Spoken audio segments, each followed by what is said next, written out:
और आइए अब कुछ अन्य खबरों की ओर नजर डालेंगे। बीजापुर से खबर है, जहां माओवादियों को एक और बड़ा झटका लगा। माओवादियों के कोर एरिया में जवानों ने स्थापित किया कैंप। पीएलजीए बटालियन नंबर 1 के वाटे बागू एरिया में स्थापित किया कैंप। नियत नीला नार योजना के तहत स्थापित किया गया है कैंप। तो इसी इलाके में सक्रिय रहता है नक्सल लीडर हिडमा। 1 महीने में बीजापुर में खुले 5 से ज्यादा कैंप। तो बड़ी और अहम जानकारी से आप सभी को रूबरू करा रहे हैं। एक और झटका माओवादियों को लगा है। माओवादियों के कोर एरिया में जवानों ने अपना कैंप स्थापित किया। पीएलजीए बटालियन नंबर 1 के वाटे बागू एरिया में ये कैंप स्थापित किया गया है। बता दें कि नियत नीलानार योजना के तहत इस कैंप को स्थापित किया गया है। तो वहीं आपको बताते चले कि इसी इलाके में नक्सल लीडर हिडमा सक्रिय रहता है।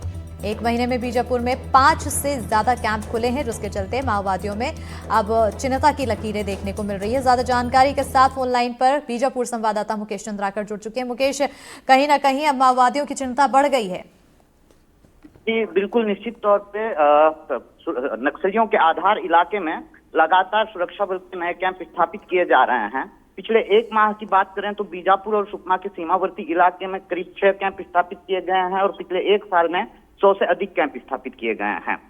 आज जिस कैंप को खोला गया है वो वाटे बागू के नजदीक ही स्थापित किया गया है। इसको सुरक्षा बल के जवानों का ये इलाका नक्सलियों के लिए बिल्कुल आधार इलाका हुआ करता है और इस इलाके में बटालियन नंबर 1 जो है वो इसका कोर एरिया है। इस इलाके में नक्सल नेता हिडमा खुद भी एक्टिव रहता है। इसके साथ ही डीकेएसजेडसी के बड़े नेता दंडकारण्य स्पेशल जोनल कमेटी के बड़े नेता, तेलंगाना स्टेट कमेटी के जो लीडर्स हैं वो भी सक्रिय रहते हैं। इसके साथ प्लाटून नंबर 9 और प्लाटून नंबर के माओवादी जो है वो सक्रिय रहते हैं। माओवादियों का बिल्कुल आधार इलाका है। इस इलाके में लगातार कैंप स्थापित किए जा रहे हैं। इससे माओवादियों को एक के बाद एक बड़े झटके लगते जा रहे हैं।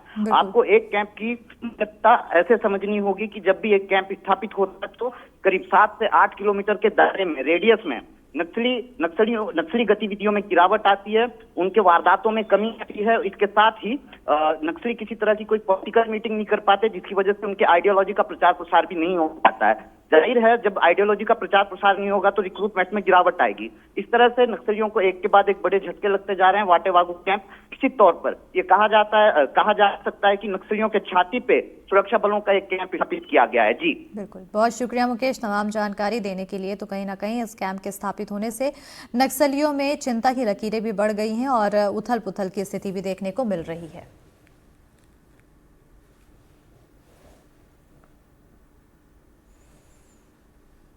और इसी बीच खरगोन से बड़ी खबर, जहां अवैध हथियार को लेकर पुलिस की बड़ी कार्रवाई। पुलिस ने एक तस्कर को किया गिरफ्तार। एक फरार तस्कर के पास से 7 देसी पिस्टल और 4 देसी कट्टे बरामद किए गए। करीब 2,35,000 रुपए के कीमत के हैं अवैध हथियार। पुलिस ने गोगांवा थाने के बिलाली गांव के पास से इन्हें पकड़ा है। खरगोन जिले की गोगांव पुलिस ने ये कार्रवाई की। एसपी धर्मराज मीना ने खुलासा किया है। खरगोन जिले की गोगांव पुलिस ने अवैध हथियार के खिलाफ बड़ी कार्रवाई की है, जिसके तहत पुलिस ने एक तस्कर को गिरफ्तार किया और वहीं मौके से एक तस्कर फरार हो गया।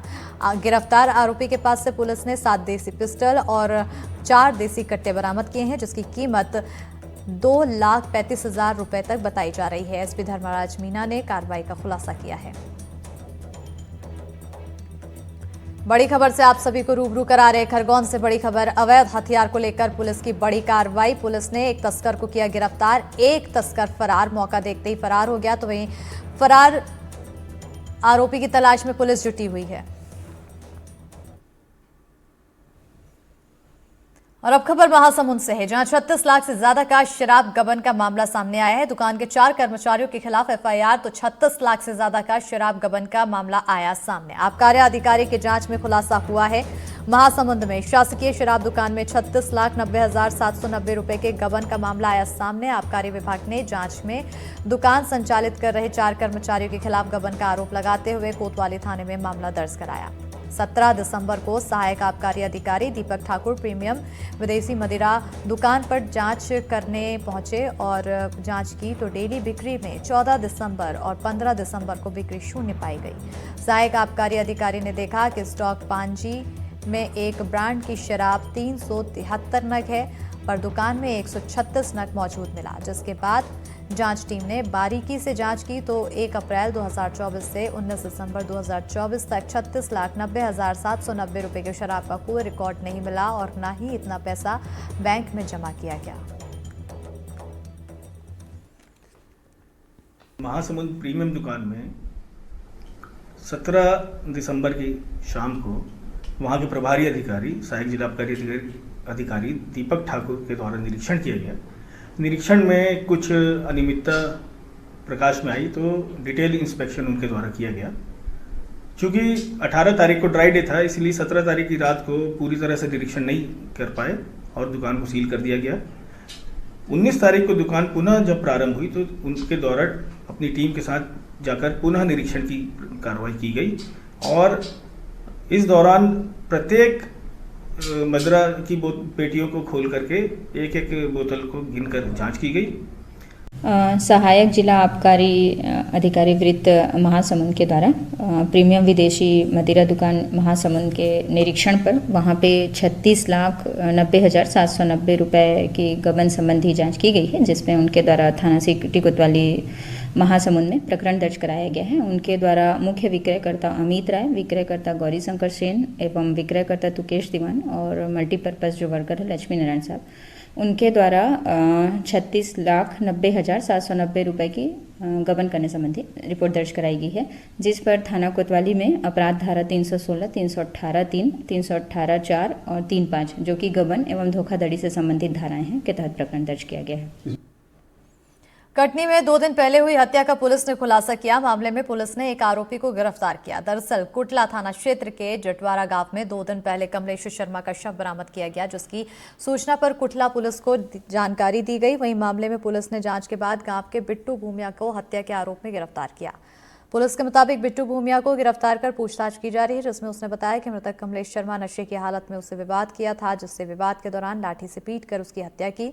मृतक पूर्व में पुलिस में सेवारत था, जिसे सेवा से बर्खास्त किया गया था। 30 दिसंबर की सुबह पुलिस को यह जानकारी लगी कि कुटला थाना के जतवारा गांव में गांव के बीच में ही बने एक चबूतरे पे एक व्यक्ति की लाश पड़ी हुई है और उसके ऊपर कुछ प्रहार किया गया है, जिसके कारण उसकी मृत्यु हुई है। तत्काल हमारी टीम वहाँ पे पहुँची। हमारे जो सीनियर ऑफिसर्स हैं वो भी मौके पे पहुँचे और उन्होंने जो साइंटिफिक टीम है हमारी फॉरेंसिक की, उसको भी बुलाया गया, डॉग स्क्वाड्स को बुलाया गया और इसके उपरांत जो है पूरी छानबीन करने के बाद यह पता चला कि उस मृतक का नाम कमलेश शर्मा है, जिसकी आयु लगभग 55 वर्ष के आसपास है।